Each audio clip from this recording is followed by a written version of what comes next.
கணவன் அமைவதெல்லாம் பாகம் 15.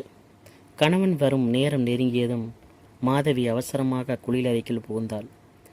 அழுங்கிய கூந்தலும் அழுக்கான உடையுமாக மனைவி காட்சியளித்தால் பூபதிக்கு பிடிக்காது என்று தெரியும். அதனால் பட்டு ஜவுளிக்கடையில் வேலை பார்த்ததின் பயனாகவோ என்னவோ பெண்களின் ஆடை அலங்காரத்தில் அவனுக்கு நல்ல ரசிப்புத்தன்மை உண்டு. சுத்தமான ஆனால் பொருத்தமான ஆடை அணிந்து தன் மனைவி சிரித்த முகத்துடன் என்றும் மகிழ்ச்சியுடன் இருப்பதையே அவன் விரும்பினான். ஒரு சமயம் பேச்சினிடையே விசித்திரமான ஒரு விருப்பத்தை தெரிவித்தான் பூபதி. அதை நினைக்கும் தோறும் விவரிக்க இயலாத அச்சத்தில் மெய்சிலித்து போவாள் மாதவி. மாதவி, நம்மை போன்ற தம்பதிகள் இந்த உலகத்தில் ஒரு சிலர் தான் இருப்பார்கள் என எண்ணுகிறேன். நடந்து வரும்போதே என் காலடி ஓசையிலிருந்து என் மனநிலையை பளிச்சென்று நீ புரிந்து கொண்டு விடுகிறாய். உணவு பரிமாறும் போது உன் கை வலை குலுங்குவதிலிருந்து உன் உள்ளத்து எண்ணங்களை நான் கணக்கிட்டு கொண்டே விடுகிறேன். இப்படி ஒருவரை ஒருவர் புரிந்து கொண்ட திருப்தியும் இன்பவுமாக நாம் வாழ்கிறோம். ஆனால் எந்த நிலைக்கும் ஒரு முடிவு உண்டு என்பது உண்டு. அதுதான் இந்த இயற்கையின் நியதி. அப்படி ஏதாகிலும் நமது வாழ்வில் ஏற்பட்டு விட்டால், மாதவி கலவரத்துடன் குறுக்கிட்டாள். போதும், என்ன பேச்சு இது? அன்புடன் கடிந்து கொண்டாள். ஆனாலும் அவன் நிறுத்தவில்லை. நெருப்பு என்றால் வாய் வெந்து விடாது. இன்பமான நமது வாழ்க்கையில் மரணம் ஒன்றுதான் இடையே குறுக்கிட முடியும். அதை தடுக்க யாருக்கும் சக்தி கிடையாது. எனக்கு முன் ஒரு சமயம் நீ மறைந்து விட்டால் நான் உன் கூடவே இறந்து விட மாட்டேன். மணிவண்ணனை பற்றி நாம் கொண்ட கற்பனைகளை உண்மையாக வெகுவாக பாடுபட்டு நிறைவேற்றுவேன். உனக்கு பின்னர் பெண் என்ற நினைப்பிற்கு என் வாழ்க்கையில் முற்றுப்புள்ளி வைத்துவிட்டு உன் நினைவிலேயே வாழ்வேன் என்றான். நெஞ்சுருகி கண்கள் பணித்து உணர்ச்சி வசப்பட்டு போன மாதவி அவன் தோள்களை மெல்ல பிடித்து குலுக்கினாள். போதும், நிறுத்துங்கள், கெஞ்சினாள். ஆனால் அவன் தொடர்ந்தான். ஒரு பகுதியை கேட்டாய், இன்னொரு பகுதியை கேட்க வேண்டாமா நீ? ஒரு சமயம் உனக்கு முன் மரணத்திடமிருந்து எனக்கு அழைப்பு வந்து விட்டால் நீ மனம் கலங்கி உற்சாகம் இழந்து ஒடுங்கிவிடக்கூடாது. மணிவண்ணனுக்கு தாயும் தந்தையுமாக இருந்து அவனை ஆளாக்கிவிட வேண்டியது உன் முக்கிய பொறுப்பு. உன் தோற்றத்திலும் நீ விதவை கோலம் பூண்டு சோகத்தின் வடிவமாக இருப்பதை நான் விரும்ப மாட்டேன். இப்பொழுது போல் நீ எப்பொழுதும் எனக்கு பின்னும் இருக்க வேண்டும் என்பதுதான் என் ஆசை. மாதவிக்கு அழுகை பொங்கி கொண்டு வந்து விட்டது. என்ன வேண்டுகோள் இது? கேட்கவும் என்னால் தாழ முடியாது. என்னால் உங்களை பிரிந்து வாழவே முடியாது. அவன் தோள் மீது சாய்ந்து கொண்டு அவள் விம்மினாள். என்னால் மட்டும் உன்னை பிரிந்து வாழ முடியுமா? சிந்திக்கவே பயங்கரமாக இருக்கிறது. அந்த தனிமை. சரி, மன்னித்துக்கொள். நான் பேசியதெல்லாம் மறந்துவிடு. ஏதோ உணர்ச்சி வசத்தில் வாயில் வந்ததை சொல்லிவிட்டேன். அவளை தேற்றினேன். குளித்துவிட்டு வேறு உடை உடுத்தி கொண்டு கண்ணாடி முன் நின்ற அவளுக்கு அந்த பேச்சின் நினைவு வந்தது. அதை அழிக்க முற்பட்டவள் போல் கூந்தலை அவிழ்த்து சீவை தொடங்கினாள். பிள்ளைப்பேட்டிற்கு பின்னர் கூட அவள் கூந்தல் கருமையாக அடர்ந்து நீண்டு இடைவரை முன்னர் போலவே செழிப்பாக தொங்க தொடங்கியது. வாரி முடித்து கொண்டு கொண்டையை சுற்றி மல்லிகைச் சரத்தை சூட்டி கொண்டாள். இமைகளில் லேசாக மையை பூசிக்கொண்டு நெற்றியில் வைத்த குங்குமத்தை விரலால் சீராக்கி பட்ட வடிவமாக்கி கொண்டாள். சிறிது நேரம் கண்ணாடி பிரதிபலித்து தனது உருவத்தை பார்த்து வியந்தபடி நின்றாள். தெருக்கதவை யாரோ அவசரமாக தட்டியது கேட்டது. தொட்டிலில் கிடந்த குழந்தை விழித்து கொண்டு வீறிட்டு அழுதான். ஓடிச்சென்று அள்ளி அணைத்து கொண்டு அவனை சமாதானப்படுத்தியபடி வாயிற்கதவை திறந்தாள் மாதவி. திறந்ததும் மூச்சே நின்றுவிடும் போன்ற திகப்பில் அயர்ந்து போய் நின்றாள். தவறான விலாசத்துக்குத்தான் வந்து விட்டேன் என்று ஒரு கணம் பயந்தே போனேன். மாதவி, எப்படி இருக்கிற? 5 ஆண்டுகளுக்கு பின் இப்போதுதான் பார்க்கிறோம். ஆனால் நீ அதிகம் மாறவே இல்லை. அப்படியே தான் இருக்கிறாய். உல்லாசமாக சிரித்தபடி வாசலில் நின்றான் சந்திரசேகரன். அவனுக்கு பின்னால் தெருவில் கப்பலை போன்ற ஒரு பெரிய கார் நின்று கொண்டிருந்தது. நெருப்பை மிதித்துவிட்ட வேதனை மாதவிக்கு. நெஞ்சு வேகமாக துடித்து கொண்டது. குப்பென்று உடல் வியர்த்தது. கால்கள் தடுமாற கலவரத்துடன் ஒரு கணம் விழித்தாள். பூபதி வீட்டிற்கு கோட்டும் சூட்டும் அணிந்து பெரியதொரு காரில் விருந்தாளி ஒருத்தர் வந்திருக்கிறார் என்ற செய்தி தெறிக்கோடி வரை பரவிவிட்டது. ஒவ்வொருவரும் வீட்டு வாசலில் பெண்களும் குழந்தைகளும் ஆவலுடன் எட்டி பார்த்து கொண்டு நின்றனர். மாதவி குற்ற உணர்வில் தவித்து போனாள். ஊரில் எல்லோரும் சுகந்தானே உப்புக்கு கேட்டாள். உட்காருங்கள். வேண்டா வெறுப்பாக முன்னரையில் கிடந்த நாற்காலியை காட்டி உபசரித்தாள். வேகமாக கூடத்திற்கு சென்று குழந்தையை தொட்டிலில் கிடத்திவிட்டு சமையலறைக்கு புகுந்து கொண்டாள். நடுங்கும் விரல்களால் பால் பாத்திரத்தை பிடித்து அடுப்பின் மீது வைத்தாள். கணவனது வரவிற்காக கட்டுக்கொள்ளாத மகிழ்ச்சியோடு இருந்த அவள் மனம் இப்போது குமைந்து போயிற்று. இந்த சந்திரசேகரன் ஏன் வந்தான்? எதற்காக வந்தான்? அதுவும் தனியாக இவனை யார் அழைத்தார்கள்? பன்முறை தன்னையே கேட்டுக்கொண்டாள். அருகில் காலடி ஓசை கேட்டது. திடுக்கிட்டு நிமிர்ந்து பார்த்தாள். சந்திரசேகரன் இரு கைகளாலும் வாசல் படியை பிடித்து கொண்டு அவளை வழி மறிப்பவன் போல சமையலறை வாசல் நின்று கொண்டிருந்தான். ஒன்றும் பேசாமல் இங்கே ஓடி வந்து ஒளிந்து கொண்டு விட்டாயே. உன்னை பார்க்க வேணும், பேச வேணும். எத்தனை மைல் தூரம் காரை ஓட்டி கொண்டு வந்திருக்கிறேன் தெரியுமா? அவனது பசப்பான பேச்சு அவள் காதை சுட்டது. பார்வை உடலை எரித்தது. அவனது கள்ள சிரிப்பை கண்டு மேனி நடுங்கியது. இவன் நல்லதற்கு வரவில்லை என்ற உள்ளுறவின் எச்சரிப்பில் அவள் தவித்தாள். எங்கள் குழந்தையை பார்க்கவில்லையா? தொட்டிலில் படுத்திருக்கிறான். பேச்சை வேறு திக்கில் பதற்றமாக மாற்றினாள். அப்படியா? ஆச்சரியத்துடன் கேட்டுவிட்டு கூடத்திற்கு நகர்ந்தான் அவன். மாதவி சற்று நிம்மதியாக பெருமூச்சு விட்டாள். அவசரமாக காப்பியை கலந்து டம்ளாரில் நிறைத்து எடுத்துக்கொண்டு முன்னரைக்கு விரைந்தாள். அங்கிருந்து முக்காலி மீது வைத்துவிட்டு நெற்றியில் துளித்த வேர்வையை துடைத்து கொண்டு வாயிற் பக்கம் வந்து எட்டி பார்த்தாள். கணவனை காணவில்லை. அதற்கு பதில் வேடிக்கை பார்க்கும் கூட்டம் பெருகிவிட்டிருந்தது. ஏக்கத்துடன் உள்ளே திரும்பினாள். தொட்டிலில் கிடந்த குழந்தையை உற்று பார்த்து கொண்டு சங்கிலியை பிடித்தவன் என்று சந்திரசேகரன், மாதவி இங்கே வாயேன். உன் குழந்தைக்கு என்ன பெயர் வச்சிருக்கிற? என்னை கண்டு புலி சிங்கம் போல ஓடுறையே சிரித்தான். அவள் அதை காதில் போட்டுக்கொள்ளவே இல்லை. காப்பி ஆறிவிடும், எடுத்துக்கொள்ளுங்கள் என்றாள். விழுங்கி விடுகிறவன் போல அவளை பார்த்து கொண்டு இடுப்பில் கையை வைத்து கொண்டு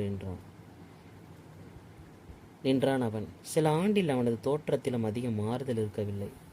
சுகமான வாழ்வின் பயனாக முன்னைவிட உடல் பருமன் பருத்து விட்டிருந்தது. ஆடம்பரமாக ஆடை அணிந்து கொண்டிருந்தான். தெருவில் நின்ற கார் அவனது அந்தஸ்தின் விளம்பர பொருளாக திகழ்ந்தது. அவனை நேரடியாக பார்த்து பேச அவளுக்கு பிடிக்கவில்லை. மணிவண்ணன் என்று பெயர் வைத்திருக்கிறோம். வயது 3 ஆகிறது. 2 நாளாக காய்ச்சல். அதனால் சோர்வாக இருக்கிறான். இல்லாவிட்டால் நல்லா விளையாடுவான் என்று ஜுர வேகத்தில் பிதற்றுவதை போல தொட்டில் பக்கம் பார்த்தபடி பேசினாள். குழந்தை அப்படியே உன் கண்களை கொண்டு பிறந்திருக்கிறான். கனவுகள் மிதக்கும் அதே கண்கள், காந்தமாக உள்ளத்தை ஈர்க்கும் அதே பார்வை. சொல்லிவிட்டு அவன் அவளை பார்த்து லேசாக சிரித்தான். மாதவிக்கு கோபம் பொங்கி கொண்டு வந்தது. மடையா, உளராதே, இங்கிருந்து உடனே போய்விடு, போ என்று கிரிச்சிட்டு அலற வேண்டும் போன்ற ஆத்திரம். கீழ் உதட்டை பற்களால் கடித்து கொண்டு நின்றாள். காப்பி ஆறிவிடும், சாப்பிடுங்கள், மறுபடியும் நினைவுபடுத்தினாள். சந்திரசேகரன் கபடமாக சிரித்தான். காப்பி சாப்பிடவா இங்கே நான் வந்தேன்? உன்னை கண்டு உன்னோட கொஞ்சம் தனியாக பேசிட்டு போக தானே வந்தேன். கொஞ்சம் தூரமாக 200 மைலுக்கு அப்பால் இருந்து வந்திருக்கிறேன். என் உள்ளத்தில் நீர் பூத்த நெருப்பாக கூடிக்கொண்டிருக்கும் உணர்ச்சியால் உந்தப்பட்டு ரெக்க கட்டி கொண்டு வந்திருக்கிற மாதவி, உண்மையை சொல். நீ சந்தோஷமாக இருக்கிறாயா அல்லது என்னை போல அமைதியின்றி தவிக்கிறாயா? குலைந்த குரலில் கேட்டுக்கொண்டு அவள் அருகே நெருங்கினான். சற்றென்று பின் வாங்கினாள் மாதவி.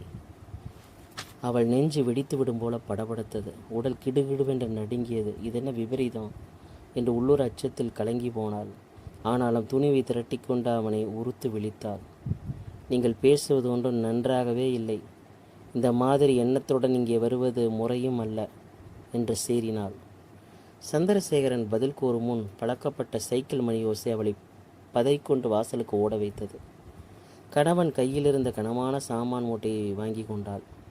காரை பார்த்துவிட்டு அவன் கண்களில் மிதந்த கேள்விக்கு சற்றென்று பதிலும் கொடுத்து விட்டாள். அக்கா புருஷன் கூறிலிருந்து வந்திருக்கிறார்.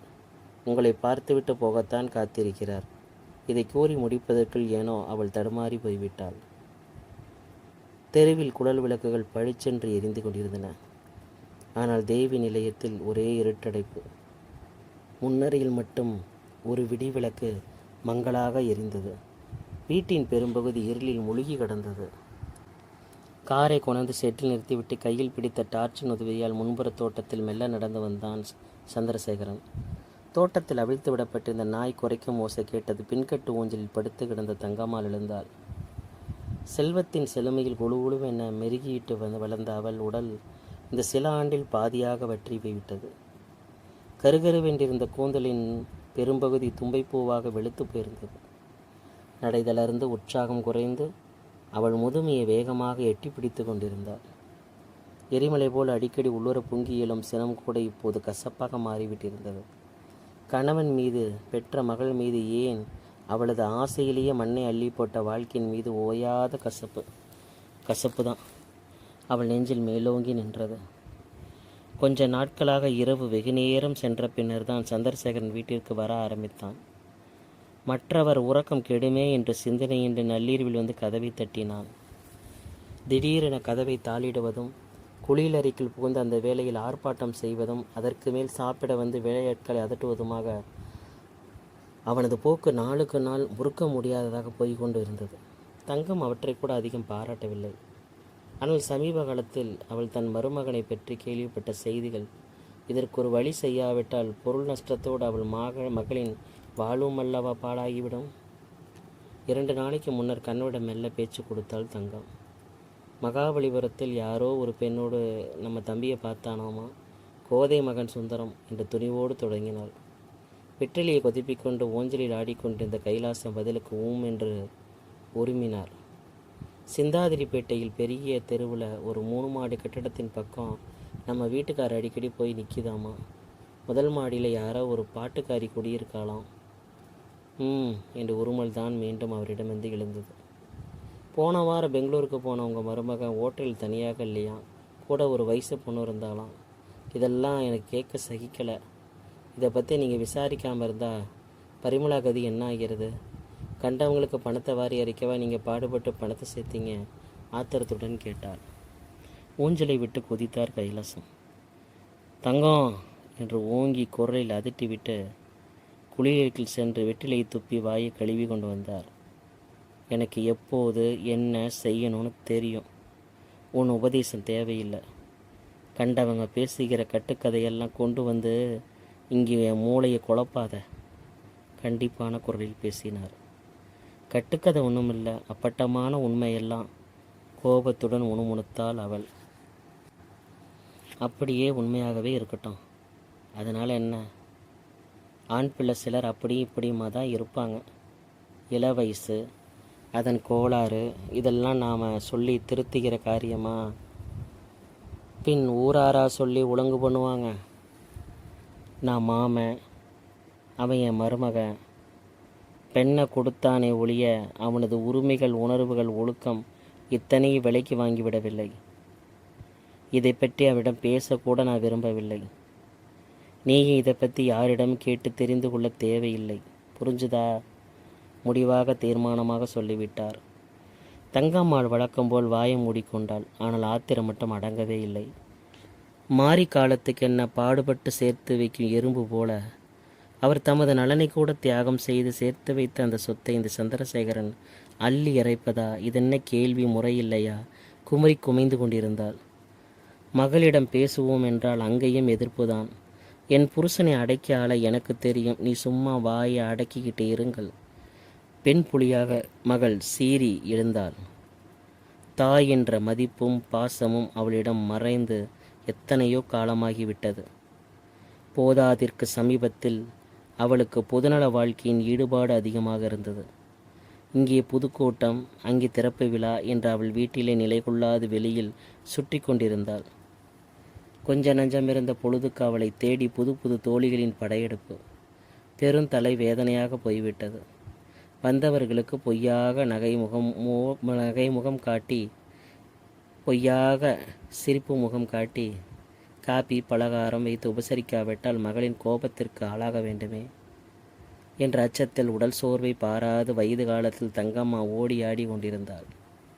எல்லாருமா சேர்ந்து குழி தோண்டுகிறாங்க எனக்கு என்று புலம்பிய அவள் மனதில் யாவர் மீதும் அலுப்பு, வெறுப்பு. கதவை திறந்துவிட்ட வீட்டு எஜமானியின் முகத்தை கூட பாராமல் விற்றென நடந்து மாடி பக்கம் விரைந்தான் சந்திரசேகரன். காற்று வாக்கிலே மூக்கின் மீது வந்து வீசிய சிகரெட்டின் நாற்றம் குடலை புரட்டியது. சோப்பு, பவுடர், சென்ட்டு, சிகரெட்டு, பாட்டு, இதுதான் மிச்சம் என்று முணுமுணுத்து விட்டு கதவை தாளிட்டாள் அவள். மெல்ல மாடிக்கு சென்று வராந்தாவின் கோடியில் இருந்த சிறிய அறைக்குள் புகுந்தாள். இப்பொழுதெல்லாம் அதுதான் அவள் படுக்கை அறை. சத்தமிடாது மெல்ல படுக்கை மீது வந்து உட்கார்ந்தாள். பரிமளாவின் படுக்கறையிலிருந்து எழுந்த பேச்சு குரல் காதுகளில் கணீர் என்று விழுந்தது. இரவின் அமைதியை கிழித்து கொண்டு ஓங்கிய குரலில் சந்திரசேகரன் கத்தி பேசினான். போதும், வாயை மூடுங்க. பரிமளம் மதிலுக்கு கத்தினாள். மரியாதை தவறி போனால் பல்லு உடஞ்சிடும். இது மருமகனின் மிரட்டல். தொடர்ந்து ஏதோ தடால் என்று விழுந்த ஓசை. பிறகு விம்மல் ஒளி.